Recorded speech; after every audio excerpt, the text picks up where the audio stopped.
Hello, and welcome to this joint episode of Windowcast and Glasscast. We're broadcasting live from the bustling trade show floor at GlassBuild America in Orlando, Florida, where the fenestration and glass industry's best and brightest have gathered to showcase cutting-edge products and solutions. This episode is brought to you by our series sponsors, Dow, innovating for a sustainable future in building materials, and Lansing Building Products, your partner in quality building supplies. Thank you for your partnership. I'm Laurie Cowan, editor of Window and Door. Today, we have the pleasure of speaking with Andrew Petryk, managing director and principal for Brown, Gibbons, Lane & Company. Andrew has completed cross-border mergers and acquisitions transactions for family-owned, private equity-backed, and publicly traded businesses, serving a broad range of industrial end markets. Andrew primarily works with companies that design, manufacture, and market highly engineered products, including those that specialize in precision manufacturing, engineered materials, coatings, adhesives, sealants, and elastomers, residential and commercial building products, industrial automation, controls and technology, plastics and packaging, and value-added distribution. Andrew, thank you so much for being here with us today. Thank you for having me. Thank you for having me. I certainly appreciate this opportunity. We've had a very long-standing and very productive relationship with Window and Door and GlassBuild, providing content for Window and Door, the print edition. You were very nice in inviting us to participate on a webinar earlier this year, so the podcast is another nice step to building our relationship with you and sharing our knowledge with those in the industry. So thank you. Yeah. We very much enjoyed the show today. Yesterday we got here, had a chance to meet with a number of companies that are family-owned, private equity-owned, saw a lot of neat companies with new technologies that are coming out, so there's a lot to learn here. Glad we came, encourage others in the industry to continue coming to these events because they are significantly value-add and deepening our knowledge of what's going on in the space and staying on the forefront of new technology and new happenings in the industry. So thank you. You're welcome. Let's jump right in with the conversation today. Please. Yes. All right, sounds good. Now, before we discuss the current state of the market, I think it's important to discuss trends in the residential and construction markets in recent years and how that has really impacted the M&A market. So, I mean, how have those trends impacted the commercial markets? Yeah, so that is a great place to start. And let's take maybe a little look at recent history here, going back to just pre-COVID, through the COVID period, because I do think it sets us up very well for understanding the market that we're in currently, and also sets us up to better understand the market going forward, 2026 and beyond. So we as a firm in the industry had a great market for the operating performance of the businesses, as well as for M&A markets. Pre-COVID, 2018, 2019, 20, and 21 were all very good years. Companies' performance, as I said earlier, were up, revenues and profitability, and M&A activity stayed very strong. As we got into 2022, we started to see interest rates increase, inflation take hold, consumer confidence start to fade, and we got to late summer of 2022, and there was a shockwave to the M&A markets. And that shockwave continued all through the balance of 2022 and also into 2023. We refer to 2023 from an M&A standpoint as the deep freeze. Buyers were not bringing companies to market. They were concerned about their performances and how there was a disconnect between seller expectations and buyer expectations from a valuation standpoint. And as I said earlier, that lasted for all of 2023. As we got into 2024, the year started out very strong. There were some marquee transactions that were announced during the year. We saw Miter acquire PGT. We saw Owens Corning acquire Masonite. We saw Home Depot do a very large transaction. All three of those transactions we refer as to marquee transactions kicking off the year of 2024, large deals in high valuations. And we were hoping that that was going to be the precursor for reigniting the M&A activity in the middle market in which we work in. We do define the middle market as transactions having values of 100 million to 300 million, and that's our primary space that we play in. We do some smaller transactions and some larger transactions. But even with those transactions being announced, we did see that 2024 was not as strong from an M&A standpoint as what we were expecting, and many were expecting in the industry. And as we got deeper into 2024 and entering 2025, we saw the same dynamic in 2025, where we saw another number of marquee transactions being announced. Those transactions led us to believe that there was going to be a strong 2025, very similar to the feelings that we had in early 2024. But as we got deeper and deeper into 2025, into the first quarter, into late spring, the discussions of tariffs really put a hamper on M&A activity. Mm-hmm. Okay. Can you expand a bit more about the role that tariffs have played on M&A activity? You know, so from our perspective, and speaking with a number of operating companies, there is more bark than bite in the effects of tariffs on the operating performances of businesses. But it did cool activity as it relates to M&A. There was concern around the performance of the businesses. There was concern around what the ultimate impact would be on the cost structure of companies. Fortunately, for many of the companies that we worked with, going back to lessons that they learned during COVID, when they saw supply chain disruption, significant lead times to getting products from overseas in the United States for ultimate manufacturing. So back during the tail end of COVID, many of our clients and companies that we're working with began to seek other sources for vendors. They began looking at supply outside of China, bringing it closer to home. Mexico, onshoring became very popular. And some of the other things that we saw as a result of tariffs, we saw many of our clients that were purchasing from China began purchasing from other countries. Particularly, we saw Thailand, Vietnam, Turkey, Mexico. So the scare, if you will, that existed initially around tariffs, particularly with China, most of our clients were able to circumvent a lot of the negative impact of the tariffs. As we sit here today, we've had an opportunity to digest the impact of tariffs. The ultimate impact is not nearly as severe as what most were thinking it was going to be. There's still a lot of unanswered questions around tariffs. We do think that the market is settling in and understanding the impact of tariffs, and they're getting much more comfortable than they were even 6 months ago in and around the topic of tariffs. Okay. Now, what is your outlook for 2026 and beyond? So as we sit here today, our 2025, our firm, we've had a very strong year in building products. We've completed a couple transactions so far this year. We expect to get at least one more transaction completed by year end, and then another transaction completed in early 2026. The interesting thing that we see there is it's a mix of both strategic buyers and private equity buyers. So both sets of buyers, primary sets of buyers that we deal with, are in market and completing transactions. We're seeing very strong valuations for high quality companies.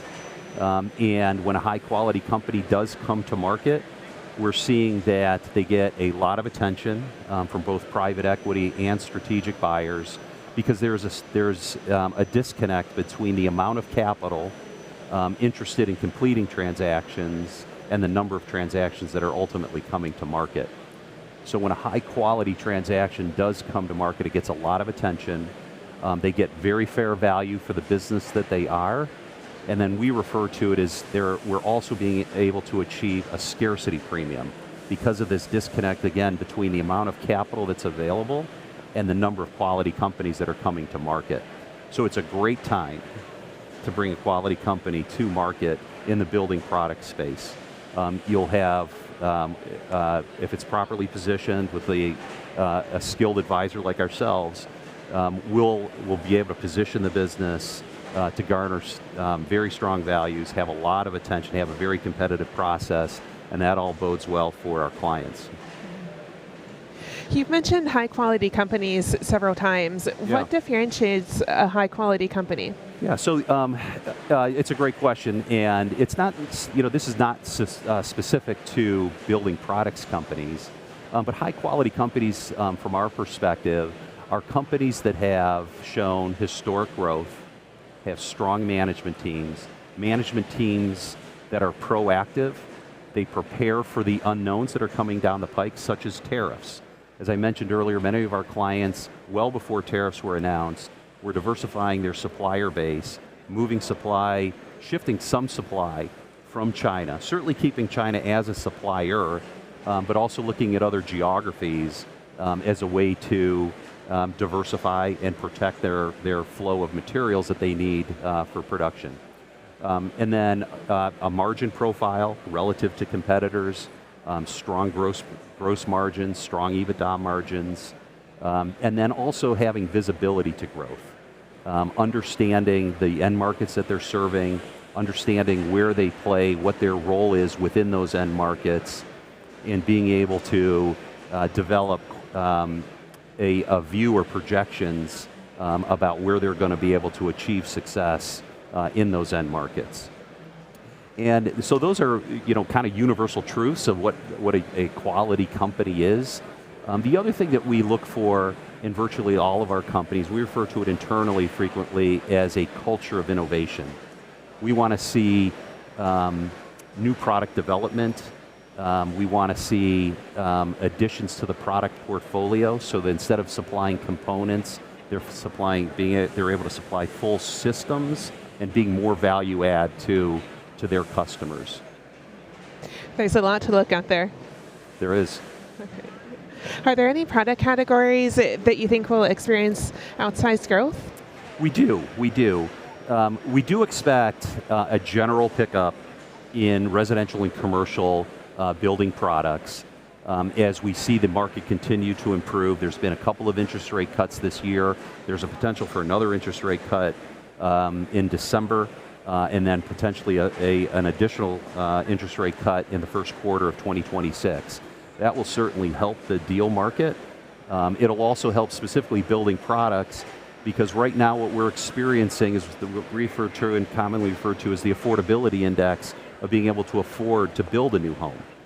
The key components going into the affordability index is one, obviously the price of the home, the cost of capital to acquire the home, and then the general lending terms that you get in addition to the interest rate. What's the length of the loan? What's the expected down payment for the home? And those are all the things that are coming together to right now put stress on everyday families to be able to afford to acquire an existing home and do the repair and renovation, which will also drive the building products industry, but also new construction as well. So we do see significant improvements in overall consumer confidence, and as interest rates come down, as I said earlier, that will certainly help the affordability index and will drive more interest into the market, will result in more sellers being interested in selling their homes and trading up in new homes, or scaling down if they're baby boomers and they're now empty nesters. And it'll create a better opportunity, more opportunity for younger families to acquire their first home. Affordability is certainly something that everybody seems to be keeping a close eye on today. That's right. And I don't know if you saw the statistics that inflation in September was right around 3%. The expectation was around 2%. But it's certainly not an environment where, generally speaking, people are expecting inflation to increase significantly. Not like a year ago where it was a complete unknown where inflation was going. It does seem to kind of has settled into the market, into the consumer psyche, that interest rates aren't going higher, so there's going to be continued downward pressure, and that the affordability index, as I mentioned earlier, is going to be in a better position, and inflation is going to be under control to control the overall increase of the cost of building products going into new homes. Okay, all right. Well, Andrew, we have covered a lot of information here this morning. Is there anything else that you want to dive a little bit deeper into? I do think that there's some interesting things that as we think about the industry, there's some overarching themes that we're keeping very focused on to make sure that we're providing the right guidance to our clients. And just a couple of those things, again, we're keeping very close in tune to the demand drivers, the affordability index, which we mentioned.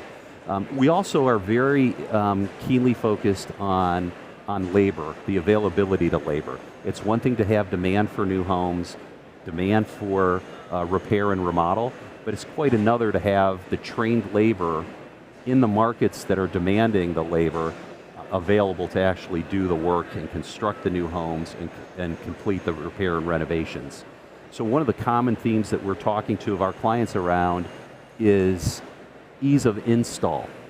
So managing the labor component of the construction of a home or the installation of a product going into a home or renovation. The ease of install, which minimizes the amount of labor that goes into the construction in the field, is something that we're very focused on, and many of our leading clients are very focused on designing products that have that element of ease for installation. So it is a bit of a concern when you look at some of the labor statistics in and around what's going on with the plumbing profession, the electrician profession, and carpentry. There's more leaving those professions that are entering. So as we think about building products, construction of homes, and repair and renovation, again, making sure that we're staying keenly aware of the dynamics in and around labor, and working with our clients that have addressed that dynamic by designing their products for ease of installation will help address the shortcomings that there are in the labor force today.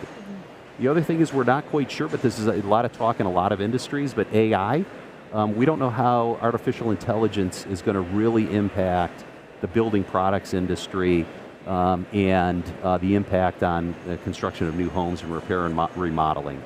We know it will have an impact. It's a bit unclear today how it will impact, but we're aware enough to know that AI is impacting virtually every industry, and building products will not be immune to that impact.